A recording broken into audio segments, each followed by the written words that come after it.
Selamat pagi, siang, sore, dan malam. Terima kasih telah bergabung dengan channel Ar-Rahman.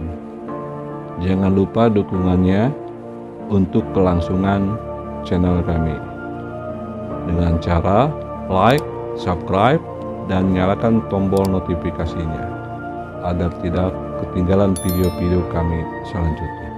Bismillahirrahmanirrahim. Assalamualaikum warahmatullahi ta'ala wabarakatuh. Pada kesempatan kali ini saya ingin bercerita, menjawab pertanyaan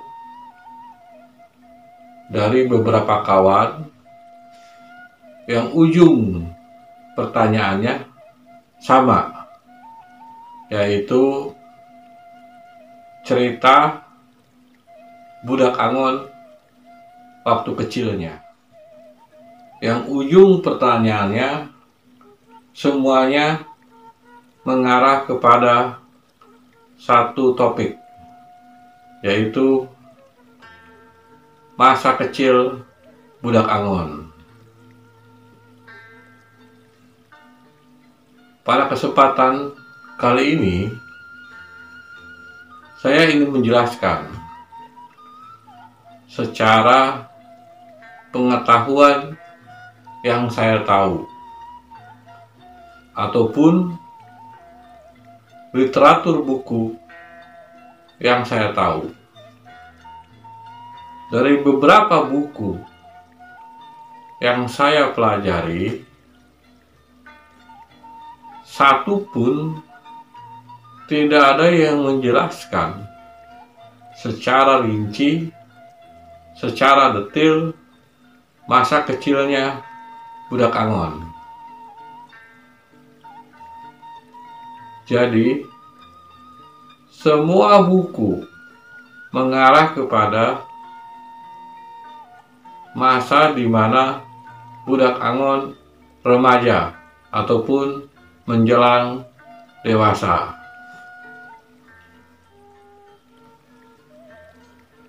Itu sebabnya kenapa dulu saya mengikuti arah baratnya Prabu Siliwangi. Saya ingin tahu persis munculnya budak Angon dari keturunan siapa dan kehidupan budak Angon waktu masa kecilnya. Karena di dalam buku yang saya pelajari, saya tidak menemukan cerita itu. Yang saya dapat adalah cerita budak Angon yang telah memiliki pengetahuan, yang telah memiliki ilmu. Bukan sebuah cerita tentang budak Angon yang belum memiliki sebuah pengetahuan. Tolong digarisbawahi. Jadi, di dalam buku, di dalam pengetahuan yang saya temukan adalah cerita budak Angon yang telah memiliki pengetahuan atau telah memiliki ilmu. Itu yang bisa saya jelaskan.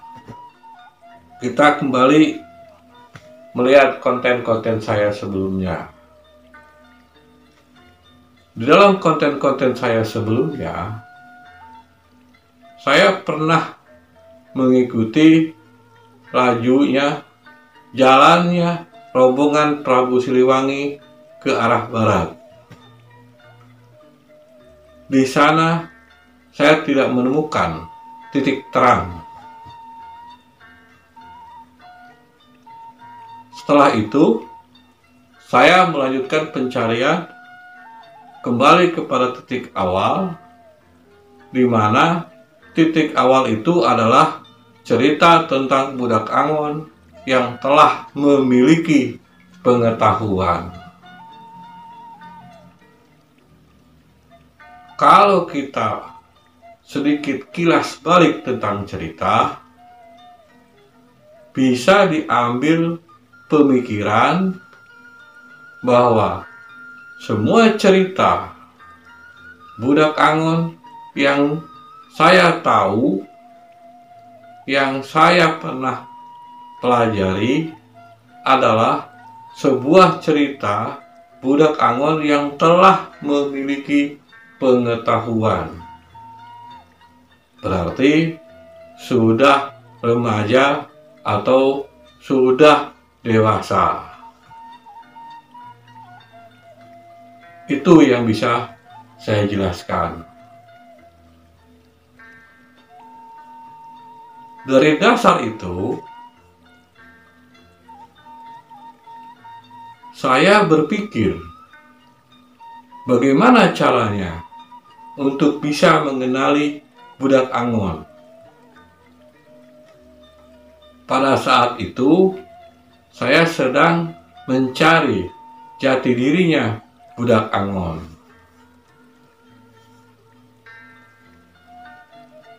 Setelah lama saya pelajari, timbul sebuah pemikiran. Salah satu jalan untuk mengenal budak Angon adalah dengan cara mempelajari pengetahuannya.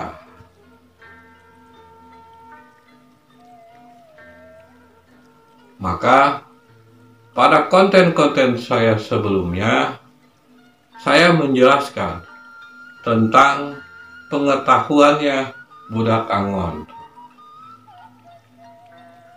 tentang pengenalan dekatnya budak Angon dengan alam.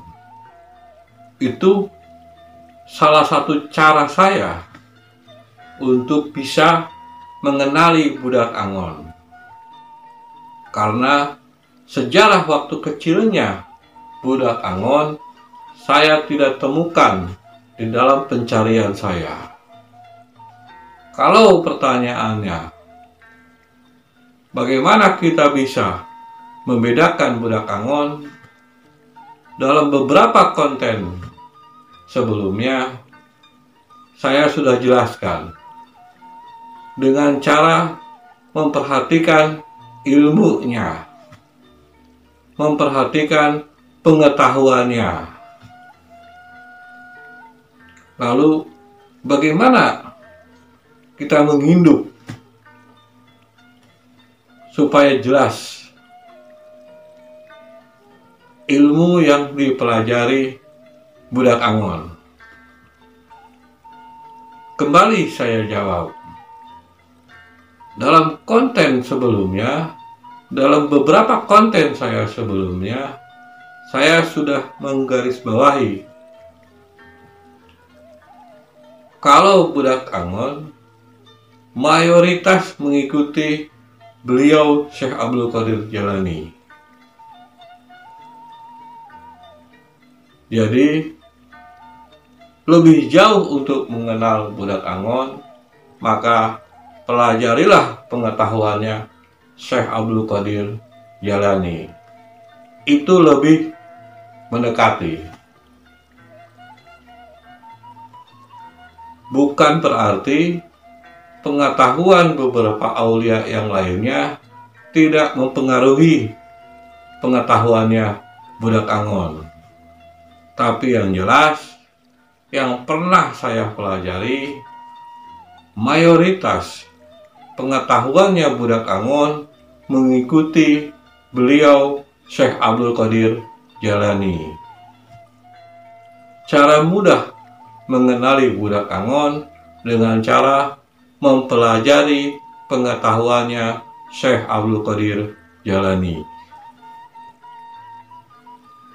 Saya secara pribadi meminta maaf karena keterbatasan pengetahuan saya belum menemukan cerita di dalam buku yang menjadi patokan saya dalam mempelajarinya. Kesimpulannya, buku-buku yang mempelajari Budak Angon hanya bercerita tentang Budak Angon yang telah memiliki pengetahuan. Saya rasa cukup ceritanya. Apabila ada perkataan saya yang salah, saya mohon maaf lahir batin, dunia akhirat. Semoga bermanfaat baik untuk diri saya maupun untuk orang lain. Akhir kata, Assalamualaikum warahmatullahi taala wabarakatuh.